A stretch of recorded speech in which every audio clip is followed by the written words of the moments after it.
할렐루야, 반갑습니다. 이 시간에는 제가 몇 년 전에 라오스 선교 여행을 하면서 기록한 것을 이 시간에 함께 은혜를 나누려고 합니다. 라오스 나라의 특성으로는 공산권이며 라오스에서는 기독교는 불어한다는 교육을 받고 특히 공무원들은 한 명이 기독교인들 30명을 감시하고 만약 복음 전하는 것이 발각되면 라오스에서 추방되는 처벌을 받는 나라라고 교육을 받고 라오스에 도착을 했습니다. 도착한 그 이튿날 BNT에서 사역 전날 왓시무왕 사원에 있는 7층 탑에서 주님이 주시는 말씀을 받아오라는 미션을 가지고 사단이 갔는데 사단의 상징인 용과 뱀으로 조각된 크고 작은 것으로 가득 차 있어서 너무 놀랐습니다. 그곳에서 예쁜 두 자매를 만나 사진을 찍고 대화도 나누었는데 그 사원 전체가 점보러 온 사람들로 인산인해를 나누었습니다. 사단의 상징인 용과 뱀의 사진을 피해서 찍었고 그곳에 주님의 보혈을 뿌리고 사악한 사단의 세력이 무너지는 말씀을 선포했습니다. 욕심 같아서는 그들에게 복음을 전하고 싶었지만 그럴 수 있는 분위기가 아니어서 아쉬웠지만 그들을 위해서 기도하기로 했습니다. 저도 예수 그리스도를 영접하지 않고 예수님을 믿지 않았을 때에는 절에는 안 다녔지만 점도 보러 다니고 남들이 하는 만큼 해봤습니다. 그러나 그것이 다 소용이 없음을 깨닫고 주님을 믿는 하나님의 자녀가 되었습니다. 그런 나도 주님이 용서해 주시고 구원해 주시고 말씀 전하는 목사로까지 세워주셨는데 라오스에서 우상을 섬기는 자라고 해서 구원해서 제외시키시겠습니까? 베드로후서 3장 8절에서 9절에 보면 사랑하는 자들아 주께는 하루가 천년 같고 천년이 하루 같다는 이 한 가지를 잊지 말라. 주의 약속은 어떤 이들이 더디다고 생각하는 것 같이 더딘 것이 아니라 오직 주께서는 너희를 대하여 오래 참으사 아무도 멸망받지 아니하고 다 회개하게 이르기를 원하시느니라. 주님은 모든 사람들이 멸망받지 않고 구원받기를 기뻐하시는 사랑의 하나님이십니다. 요나서에 보면 하나님께서 요나에게 아수르의 수도 니느웨에 가서 심판을 선포하라는 사명을 주셨는데 적대국이었던 아수르의 구원을 원하지 않았던 요나는 하나님의 소명을 버리고 정반대인 다시스로 배를 타고 도망갔지만 결국 풍랑을 만나 바다에 던져짐으로 큰 물고기 뱃속에서 회개하며 3일을 보내고 요나의 회개를 들으신 하나님께서 요나를 구원해 주시고 니느웨에 보내어 40일이 지나면 니느웨 성이 무너진다는 멸망의 심판이 임할 것이라고 선포하게 하셨습니다. 우리 속담에 성의 없이 대충 그냥 건성건성 일할 때 쓰는 말로 처삼촌 벌초하듯 한다는 속담이 있습니다. 니느웨 성은 3일길을 걸어 가야 할 만큼 큰 성이었지만 요나가 대충 하룻길을 다니며 멸망 선포를 하자 왕과 백성은 물론이지만 짐승들까지도 금식하며 회개하는 아주 놀라운 일이 벌어졌습니다. 하나님께서 니느웨 백성들이 금식하며 회개를 했을 때 그 뜻을 돌이키시고 멸망의 심판에서 구원해 주셨습니다. 하나님은 전 인류를 사랑하시는 분이시며 죄인을 불쌍히 여기시고 독생자 아들까지 아끼지 아니하시고 내어주신 사랑의 하나님이십니다. 우리가 그 아들을 믿고 회개할 때에 구원의 은혜를 베풀어 주시는 긍휼의 하나님이십니다. 요나와 같이 우리도 생명의 말씀 예수 그리스도의 복음의 씨앗을 라오스 땅에 뿌리고 왔습니다. 고린도전서 3장 6절에서 7절에 보면 나는 심었고 아볼로는 물을 주었으며 오직 하나님께서 자라나게 하셨나니. 우리가 라오스 땅에 뿌린 복음의 씨앗의 열매는 주님이 거두어 주실 줄 믿습니다. 지금은 라오스 백성이 하나님이 기뻐하시지 않는 우상 숭배로 범죄하고 있지만 라오스라는 뜻이 하나님의 백성이라는 뜻이라는 것을 라오스에 가서 선교사님을 통해서 알았습니다. 하나님의 백성이라는 뜻을 가진 라오스를 품고 기도하며 복음의 씨를 뿌릴 때에 라오스 백성들이 회개하고 구원 받을 것을 믿으며 그들을 위해 기도하기로 했습니다.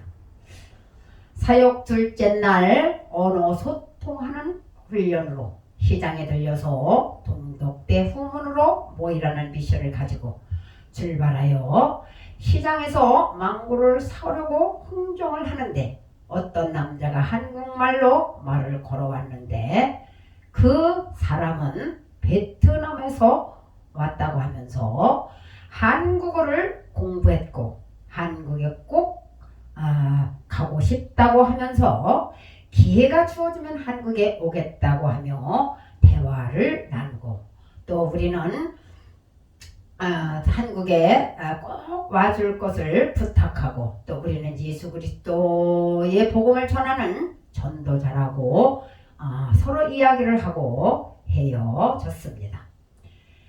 동덕대학교에 다녀오라는 미션을 가지고 가는 도중에 길을 잘못 들어서 헤매다가 지쳐 어떤 중학교에 앉아서 쉬고 있는데 중년 신사분에게 인사를 하고 동덕대 후문을 물으니까 우리를 그곳까지 태워다주는 친절한 선생님의 도움을 받아서 무사히 동덕대 후문에 도착을 했고 그곳에서 한 학생을 만나서 대화를 나누었는데 이름은 노이라고 했으며 나이는 26세라고 했고 전화번호도 가르쳐 주었습니다. 그리고 라오스 말로 영접 기도를 읽으라고 해서 읽었고 사진도 찍고 하면서 대화를 나누었고 좋은 시간을 갖고 보람있는 사역을 하며 하루를 보냈습니다. BMTA에서 출발해서 3시간 30분 정도에 도착을 해서 바대선에 차를 싣고 강을 건넜는데 빵라이라는 동네에 갔을 때 우리가 듣던 시골 오지인 줄 알고 갔습니다. 그런데 막상 가보니까 집들이 너무 크고 대궐 같은 집들이 많이 있었습니다. 우리가 훈련 받을 때는 몇 시간씩 걸어서 사역을 한다는 말을 듣고 갔는데 시골 강가에 있는 집들을 보고 주눅이 든다고 할 만큼 그런 마음이 들 만큼 아주 집도 훌륭하고 아주 아름다운 그런 풍경을 보았습니다. 사용 물품으로 복음 발찌, 수세미 또 여러 가지를 준비해 갖고 간 것을 그들에게 주었을 때에 그들이 관심이 있을까 하는 생각이 들 정도로 일제 도요타 차에 오토바이에 또 게스트하우스가 웅장하게 지어져 있는데 생각했던 것보다 너무나 부유하고 또 평온하게 살고 있는 것을 볼 수가 있었습니다.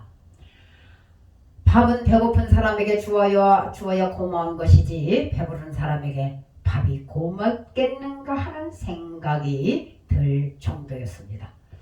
민수기 13장에 보면 13장 말씀이 떠올랐습니다. 하나님께서 이스라엘 12지파 지회 중에서 12명을 뽑아 가나안 정탐을 보내었는데 똑같은 상황을 보고 와서 10명은 부정적인 보고를 하고 갈렙과 여호수아만 긍정적인 보고를 한 것이 생각이 났습니다.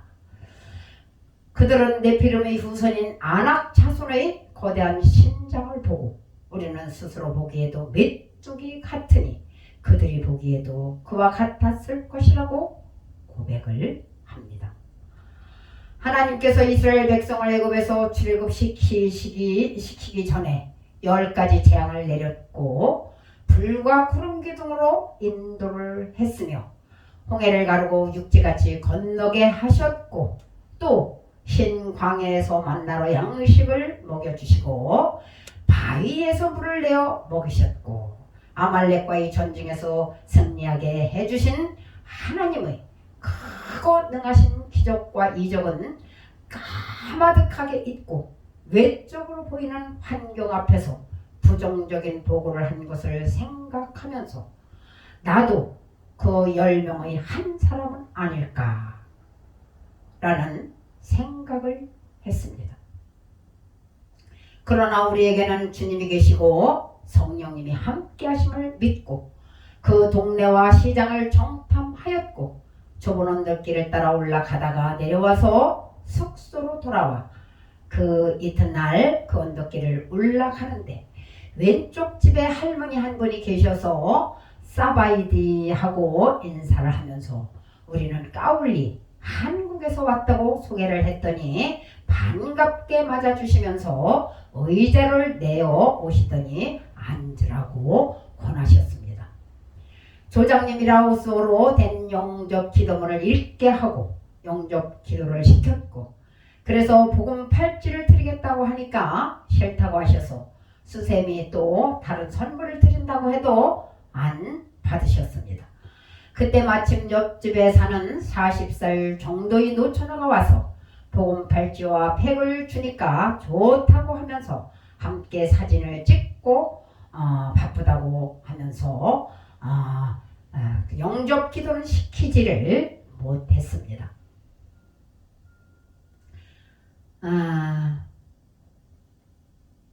우리가 사역하는 도중에 앞집의 부부가 우리를 유심히 이상한 눈으로 주시하고 있어서 그곳을 떠나 언덕길을 가는 데에 유난히 얼굴이 까만 할머니를 한 분 만났습니다. 우리가 인사를 해도 안 받았고 우리가 들어갔던 할머니 집에 들어갔다가 나와서 우리를 계속 미행하는 것처럼 쫓아와서 일부러 웃으면서 관광객인 척 하면서 사진 찍고 태연한 척 하였더니 삼거리길에서 그 할머니가 왼쪽으로 내려가셨습니다.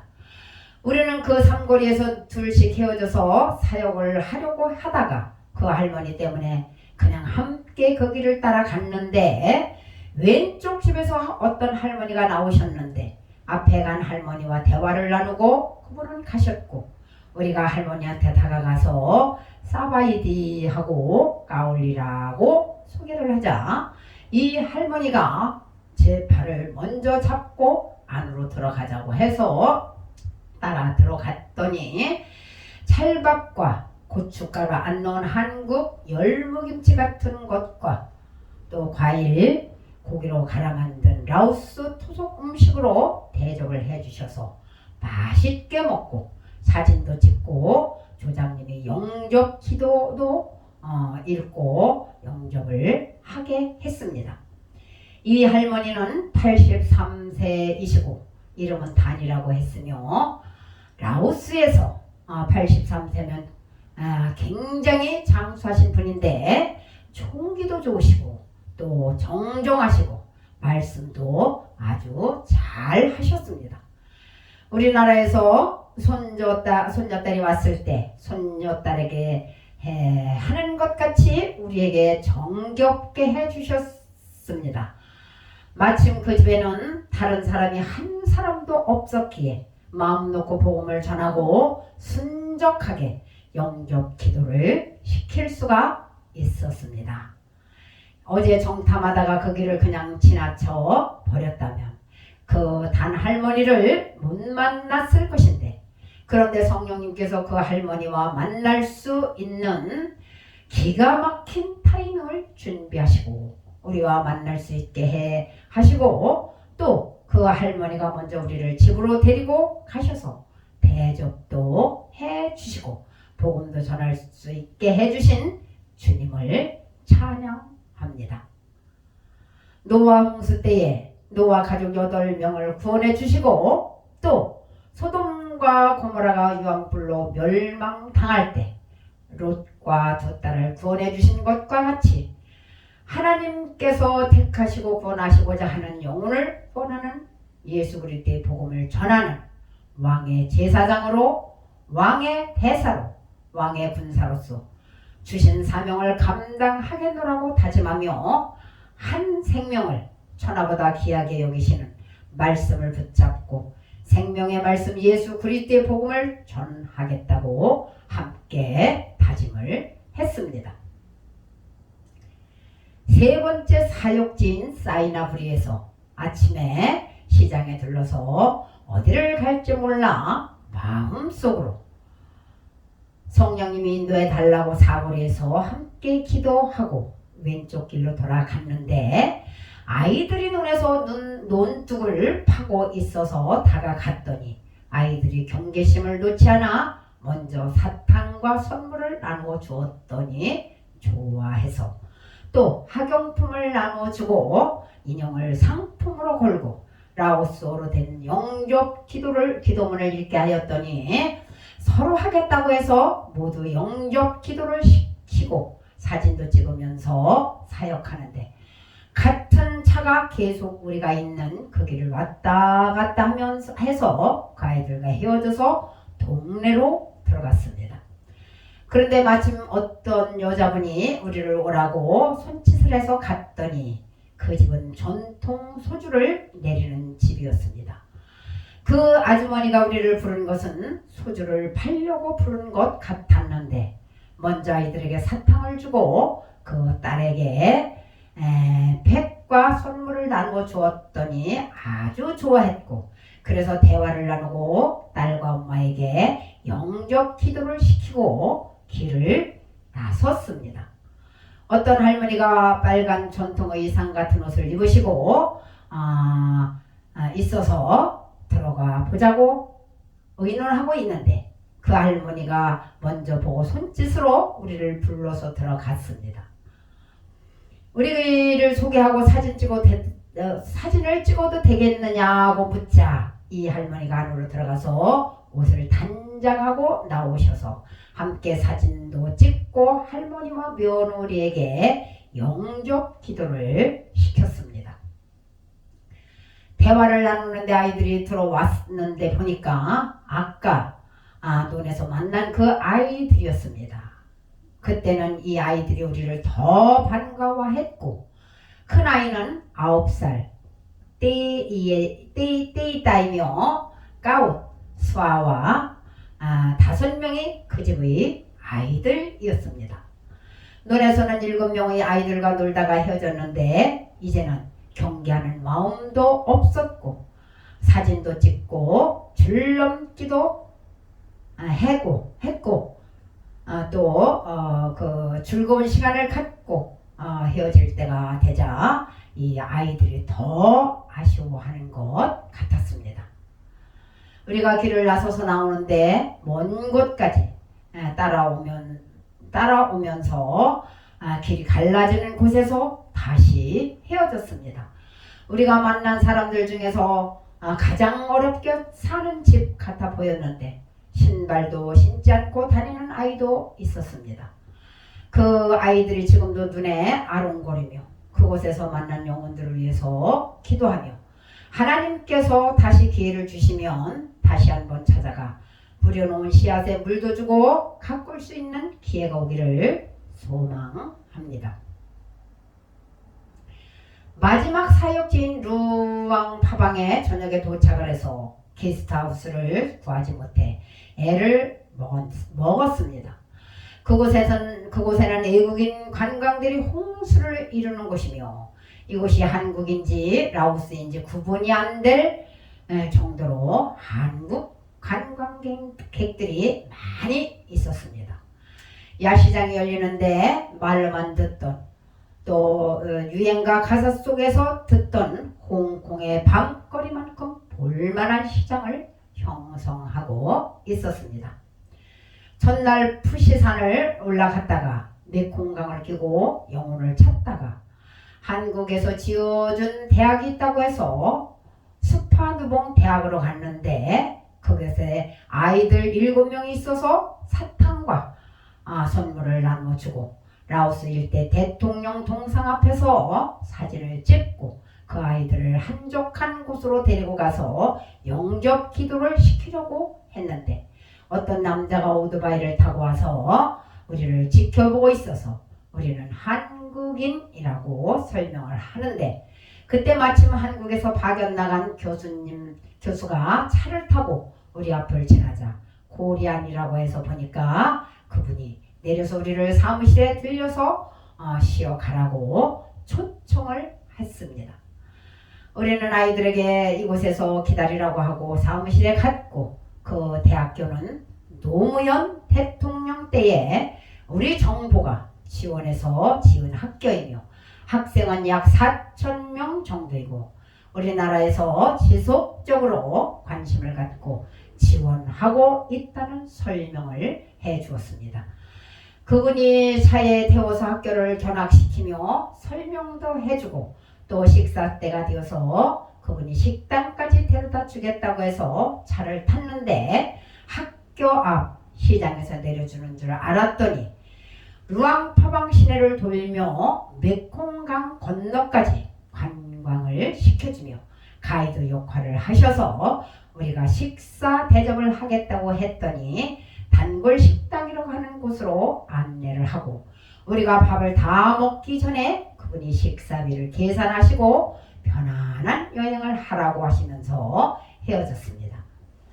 라오스에서 생각하지 못했던 분을 만나서 관광은 잘했지만 학교에서 만나던 그 아이들에게 복음을 전하지 못해서 몹시 아쉬웠습니다. 그러나 복음을 전하지 못하고 영접 기도를 시키지 못했지만 그들과 만날 수 있게 해주신 것은 그들을 위해서 기도하라는 사명을 주신 줄 믿고 우리와 만난 모든 영혼들을 위해서 기도할 때 구원의 역사를 이루어 주실 줄 믿습니다. 다시 루앙 파방에서 영혼을 찾아다니는데 사역 물품이 많이 남았고 영혼을 찾아 영접시킨 후에 물품을 주라고 해서 영접시키고 물품을 주려면 반도 못 줄 것 같아서 예수 그리스도 이름으로 기도하고 십자가 보혈의 피를 뿌리고 나누어 주자고 결정을 하고 열매는 성령님이 거두어 주실 것을 믿고 만나는 사람들에게 예수님 믿고 구원받으라고 하고 나누어 주었더니 그들이 마음문을 열고 복음 전하기가 훨씬 수월해졌습니다. 한 분은 우리가 까울리라고 말하자 까울리 신혜경이라고 말하면서 앨범을 가지고 나와서 한국 유학생 신혜경이 아들하고 사귀었던 것으로 보이는 앨범을 보여주었는데 아들과 사귀다가 한국으로 갔다고 설명을 하면서 몹시 아쉬워하셨습니다. 그분에게도 영접 기도를 시키고 남편과 함께 또 기념사진도 찍고 즐거운 시간을 마치고 또 다시 복음을 전하러 떠났습니다. 루앙파방 명문 산티팝 중고등학교를 방문하였는데 너무 평화로워 보였고 공산권 나라라고 말하지 않았으면 우리나라와 구분이 안 될 정도로 안정된 생활을 하고 있었습니다. 우리가 사용물품을 주니까 돈 받느냐고 해서 아니라고 하며 주었고, 그 학교 앞 식당 앞에서 유채 같은 채소를 다듬는 아주머니들을 만났는데, 아주머니들에게 수세미와 여러 가지 선물을 주니까 아주 좋아했고, 팩을 주면서 영접 기도문을 따라 읽게 하자 식당 안에 있던 사람들을 불러오고 복음 팔찌도 주니까 모두가 다 즐거워했습니다. 이렇게 마지막 사역을 성령님이 인도하시는 대로 순종하며 마쳤습니다. 하나님께서 저를 라오스에 보내신 이유를 그곳에서 깨달았는데, 하나님께서 저를 라오스에 보내신 것은 그곳 영혼도 중요하지만 내가 살고 있는 내 주변에도 예수님을 믿지 않고 죽어가는 영혼들이 있음에도 복음을 전하는 열심을 내지 않고 있는 게으름을 깨달으라고 보내신 것 같았습니다. 우리나라에서는 말이 안 통하여서 복음을 전하지 못하는 것도 아니고, 또 복음을 전한다고 해서 누가 잡아가는 것도 아닌 좋은 환경에서 주님의 지상 명령인 복음을 전하는 것이 얼마나 중요한 것인가를 깨닫게 하기 위하여 먼 라오스까지 등떠미로 보내셔서 저의 귀를 열어 주님의 음성을 듣게 하시고, 눈을 열어 주님의 일하심을 보게 하시고, 마음문을 열어 주님의 뜻을 깨달아 알게 하시고, 돌아오게 무사히 잘 돌아오게 하신 주님께 모든 영광 올려드립니다. 할렐루야. 감사합니다.